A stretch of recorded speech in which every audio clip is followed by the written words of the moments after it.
¿Están dispuestos a sacrificar lo que no sacrificarían? ¿Decir cosas que no le dirían a nadie? ¿Cosas ocultas, emociones ocultas, cosas no dichas, no expresadas, que ni siquiera le han contado a su propio psicólogo, ni a su propio marido, ni a su propia mujer, ni a ustedes mismos? ¿Están dispuestos a hacer eso? Porque si están dispuestos a hacer eso, el 80 y el 90% de la liberación de esa emoción ya está en puerta. Así que, si colaboran, yo voy a colaborar también. Hagamos los dos un esfuerzo para que salga esa emoción oculta que puede relacionarse, esa emoción oculta, con algún órgano preciso afectado, ¿no?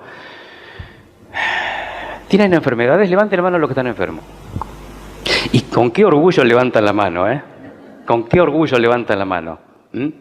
Tengo esclerosis múltiple, soy diabético, soy insulino dependiente. A veces cuando decimos tengo tal o cual enfermedad lo hacemos de una manera orgullosa, ¿no? Incluso es como un decreto cuando decimos tengo tal o cual enfermedad. Yo les voy a proponer cambiar un poco el lenguaje, porque el lenguaje, la palabra, es lo que codifica.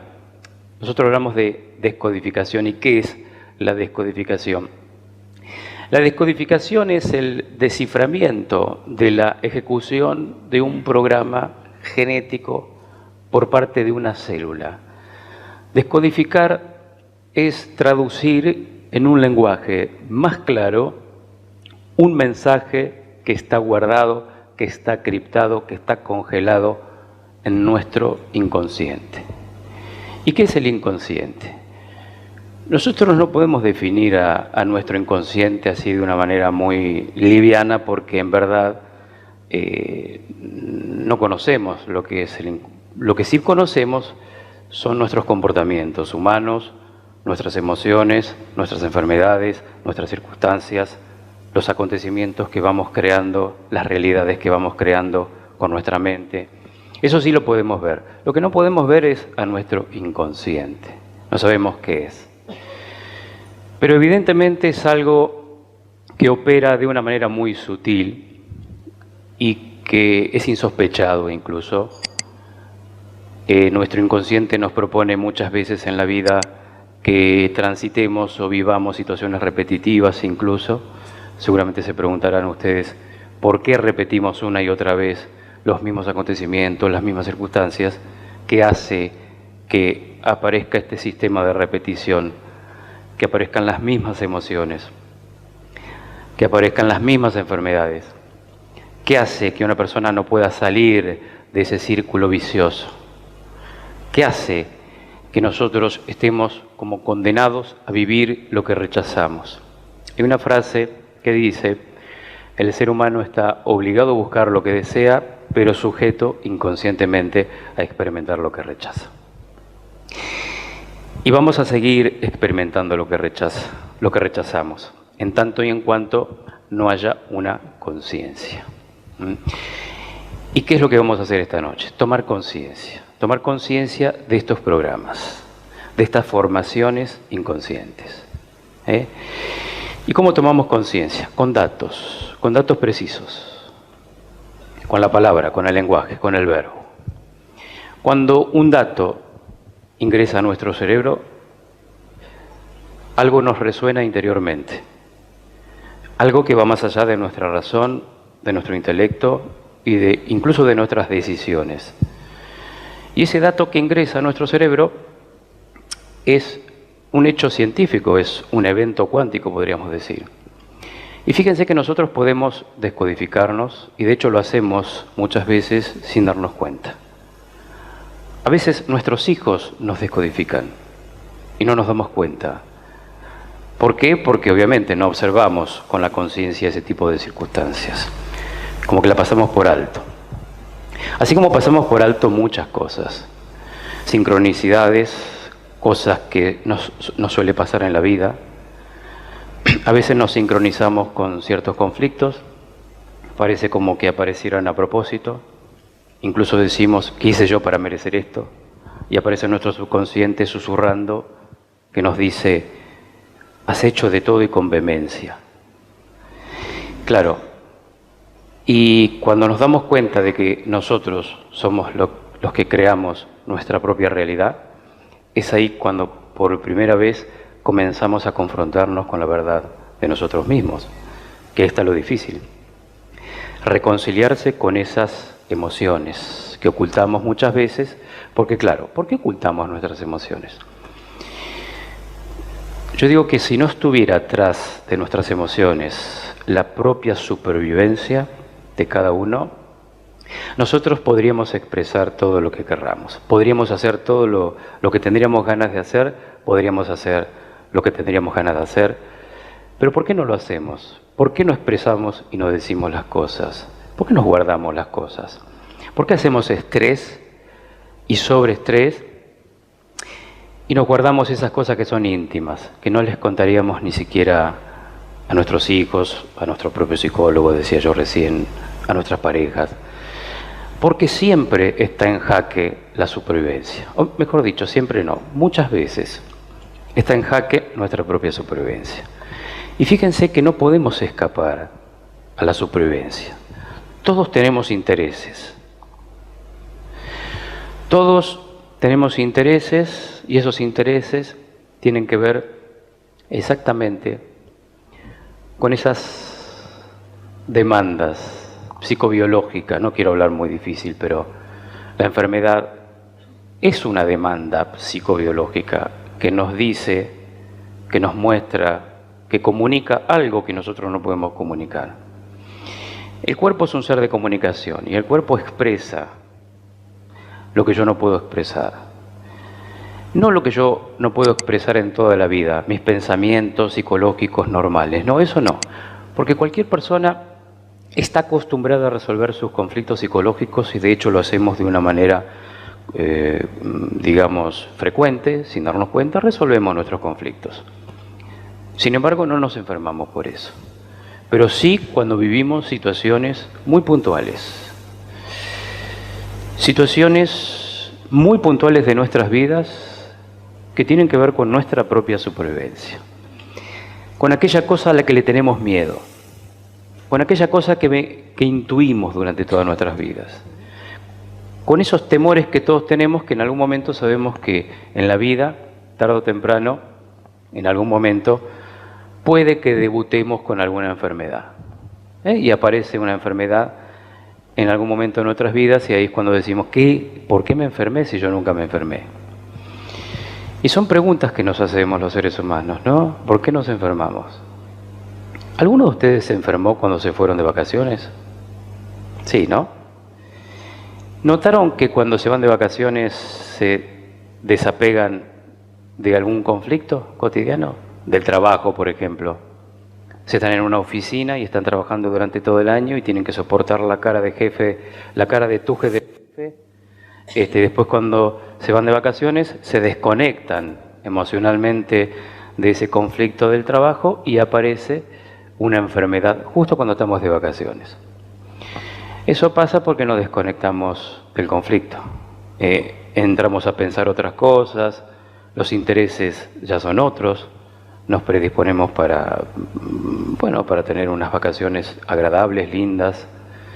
Pero eso pasa cuando nos desapegamos del conflicto y nos enfermamos. ¿Por qué nos enfermamos? ¿Por qué? ¿Qué hace nuestro cerebro? Nuestro cerebro lo que hace es reparar. Y aquí está un poco la parte científica. Y decimos, ¿cómo es que nuestro cerebro repara?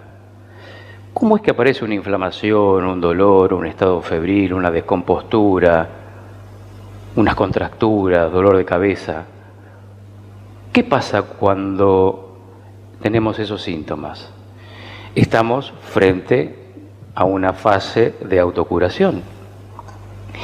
Y el ser humano dice, pero ¿cómo es una autocuración? Si estoy enfermo, si estoy inflamado, tengo dolor de cabeza, es que estoy mal. Y ahí está el problema. El problema es que el ser humano cree que tiene un problema, partiendo de esa base. ¿No? Fíjense, una persona viene a la consulta y dice, yo tengo un problema. Yo digo, vos crees que tenés un problema, y te quedan mirando así medio raro. Es que el problema existe porque la mente cree que hay un problema. Es porque estamos programados para creer en los problemas. Claro, alguien puede decir, Daniel, yo tengo un problema, no tengo trabajo, estoy pasando por una situación difícil, eso sí que es un problema. Claro, sí, pero ¿qué fue lo que ha generado eso? ¿Qué fue lo que generó esa situación de trabajo, esa situación de enfermedad, esa situación insospechada, inesperada de ese conflicto? Nuestras creencias, la palabra, el lenguaje, lo que programa finalmente nuestros acontecimientos, nuestras enfermedades, nuestras circunstancias. Y para poder desprogramarnos hay que encontrar el programa.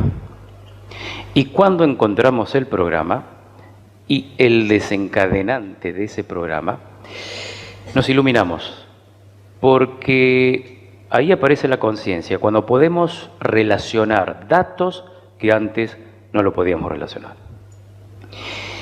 Y claro, nos podemos pasar toda la vida no relacionando estos datos que son fundamentales para nuestro cerebro. Porque nuestro cerebro funciona como una caja de fusibles. Nuestro cerebro es como una supercomputadora, ¿no? Con un lector de disco, incluso nuestro cerebro puede ejecutar operaciones que son espacios temporales múltiples en un instante. Nuestro cerebro recibe a cada instante millones de informaciones, las procesa y en términos de fracciones de segundos da o hace una evaluación biológica exacta del problema y aparece una respuesta biológica de supervivencia.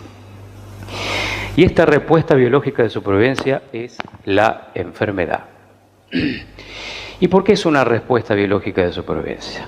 Porque, fíjense, cuando no podemos cubrir una necesidad, cuando tenemos miedo de no poder alimentarnos, miedo de no poder reproducirnos, miedo de no poder defender el territorio, o miedo de no poder comunicarse, o miedo de no poder pertenecer a un grupo o a un clan, o miedo de separarnos, cuando existen estos miedos están relacionados directamente con estas necesidades insatisfechas que todos tenemos los seres humanos. Alimentación, reproducción, defensa del territorio primitivo, valorización, comunicación, identidad y pertenencia. Digamos que esos son todos los conflictos biológicos arcaicos que afectan a animales y a humanos por igual. Por eso cualquier experiencia que vivamos, sea cual fuere, siempre se van a encasillar en esas realidades biológicas. No podemos escapar a la biología. ¿Se dan cuenta? Todos tenemos necesidades insatisfechas y si no las cubrimos hay estrés.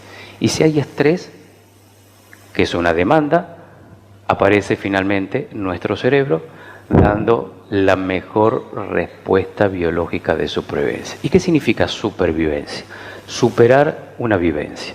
Si no podemos superar una vivencia psicológica, aparece en nuestro cerebro con una enfermedad para que podamos superar esa vivencia psicológica. Y cuando hablamos de vivencia, no decimos todos los conflictos de nuestras vidas, nos referimos a un instante de nuestra vida en donde nos hemos choqueado emocionalmente. Eso es lo que nosotros buscamos en la consulta. El momento, el instante preciso, sacrosanto, podríamos decir, de una persona cuando se impacta emocionalmente, cuando vive una situación inesperada en su vida, algo que no espera, algo que lo agarra a contrapié, eso puede ser en la infancia, algo que aparece en forma inesperada. Es ahí cuando se producen los impactos emocionales, los shocks emocionales, ahí cuando se produce una ruptura de campo y un desequilibrio en el cuerpo. Y a partir de ese momento cambia el mundo de nuestras percepciones. Y claro, si en algún momento de nuestras vidas nos choqueamos emocionalmente y eso cambia el mundo de nuestras percepciones, porque si nos guardamos, no decimos y no expresamos en el momento de ese estrés, eso queda codificado, eso queda guardado, queda congelado, queda encriptado, como un código. Código es algo no dicho, de ahí viene la palabra código, ¿no? Si nosotros hubiésemos hecho la descarga correspondiente, hubiésemos dicho, hubiésemos expresado en el momento del estrés lo que sentíamos en esos momentos, pues entonces no existiría la codificación. Sencillamente sería un conflicto psicológico como cualquier otro, y así es que vivimos la vida de una manera normal y natural. armónica, pero cuando se nos quedan cosas adentro, esas cosas adentro van mucho más allá del tiempo y del espacio. Porque para nuestro subconsciente no existe el tiempo y el espacio. Es una ilusión de la mente. Yo digo, ¿quién soy yo para decir que no existe el tiempo y el espacio? Claro. Pero fíjense ustedes, nosotros tenemos percepciones de nuestra realidad. Observamos con nuestra conciencia la realidad, interpretamos la realidad, vivimos nuestro propio mundo de apariencias. Decimos, por ejemplo, que, qué sé yo, que la Tierra es esférica y que gira, por ejemplo. No, bueno, todos creen en eso, yo no creo en eso, por ejemplo, pero es una información que impacta, ¿no es verdad? Si yo digo la Tierra es plana y estacionaria, todos van a pensar, este tipo está loco, ¿qué está diciendo? ¿Cómo la Tierra va a ser plana y estacionaria?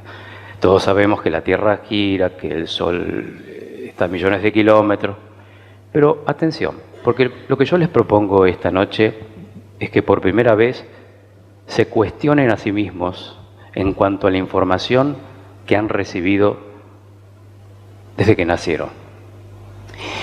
Porque ahí está la clave de todo. La información que hemos recibido desde siempre está codificada. Nosotros damos por hecho muchas cosas que decimos que son ciertas, porque simplemente nos han educado y nos han informado y nos han dicho que la vida es así. Pero ¿qué tal si empezamos a tomar conciencia y a despertar? Y empezar a observar con nuestra conciencia algo que antes no lo habíamos observado. Hoy, esta noche, tiro la información. Ustedes tendrán que analizar, tendrán que explorar, pero ya la información la tiré. ¿Qué va a pasar después de esta información? No lo sé. Lo que sí estoy seguro es que el subconsciente va a usar el mecanismo de la sincronicidad para hacerle llegar a ustedes esta información que yo le acabo de decir. No me quepa ninguna duda que va a ser así.